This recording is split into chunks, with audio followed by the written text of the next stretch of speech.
Hey everybody, this is Travis Hansen, Director of the Reno Speed School and Speed Director for the International Sports Sciences Association. I want to jump right into it. I just want to talk about the iliac-psoas and then its role in various functions of training and performance. So the iliac-psoas, it consists of the iliacus, the psoas minor, and the psoas major. And collectively that forms that muscle group. And what makes this muscle group unique is its individual attachment points. So if you analyze the anatomy, it has attachments on the lateral aspect of your lumbar spine, as well as the front of your pelvis. So it can act as a core stabilizer, a lumbar extensor, and then it can tilt the pelvis and also flex the hip, as well as externally rotate the hip. So that's just 5 functions that I'm aware of, and there might even be some more that I'm missing, but those are the most common ones that are referenced.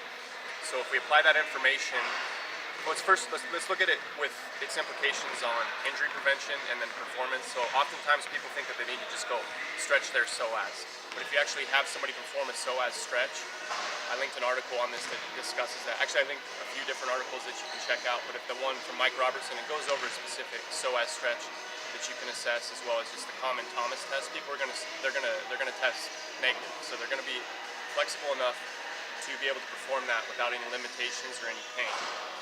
The people, when they move around and they train, they still feel pain and sensitivity, tightness in their iliac-psoas, or that general region. So why is that the case? And oftentimes it's because there's sensitivity issues to overstretching. So people will perform, they go to yoga, they do an abundant amount of hip flexor stretches, and all that does is that just creates a defensive reaction from the muscle spindle. So when you go to stretch that muscle and lengthen it out, it can cause it to contract.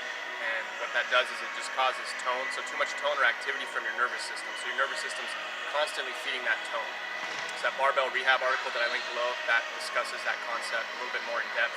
But it's just a oversensitivity from that muscle spindle locally, just causing the muscle to fire, and that's just going to feed overreaction or overtone from your whole nervous system. It's going to cause that tightness from that psoas, and that can result from glute weakness on that same side, some other weakness on the body that's feeding local weakness. The psoas themselves could be weak, your hamstrings could be weak, or the antagonistic core muscles, so your abdominal muscles, they could be weak. And when those muscles are weak, it's going to cause you to recruit a backup system or a secondary system, and the psoas can just overwork because of that. So this all reverts back to just being structurally balanced with your training program. So as you can see, it's not the be-all, end-all. Stretching is not the be-all, end-all for injury prevention, and then research just further confirms this. There are instances where that can be the case, but not always, and there's a lot more. There's a bigger scope that you have to assess. The next thing is its role. It's weak. Usually it's very weak, and it's implied with a lot of your quad and your growing injuries. So if you do, I have a whole series that I link to. If you look at those progressions and stuff, and you do simple tests, such as just your standing hip flexor test, a lot of people they'll be unable to get in this position without hinging back, bending that support knee, and then really recruiting their psoas. And because it has attachments on your spine above your hips, it usually acts in the later stages of hip flexion. So when your knee's at your hip and above, that's your psoas taking over. So a lot of people will test weak for that, and that's a common act when you sprint. So if you can't use that, like I said, you got to have a backup system, and that backup system is going to be your rectus femoris, your quadricep muscles, your adductors, and then other hip flexors. You're going to have to pick up the slack when they're usually already weakened and overtrained, and then inevitably you get an injury. So psoas weakness is something that needs to be addressed.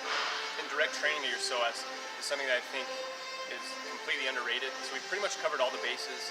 Strength training, just from a general sense, doing your squats, your deadlifts, your lunges, your sled work, all that. But direct psoas training, I think, can pay huge dividends, both from a performance standpoint and then an injury prevention standpoint, like I just mentioned. And then the last thing I wanted to discuss today is just the anterior-posterior force couple. So that's your psoas and your glute.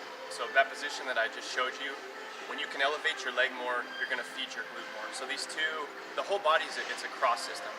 So it's all cross-linked. So if you look at the upper cross syndrome, the lower cross syndrome, everything's crossed up, and then your hip's going to be no exception. So the more that you can get your hip to act anteriorly with your psoas, the stronger you can get from that, the more that's going to subsequently feed neural and muscular drive from your hip extensors, which is your glute and your hamstrings.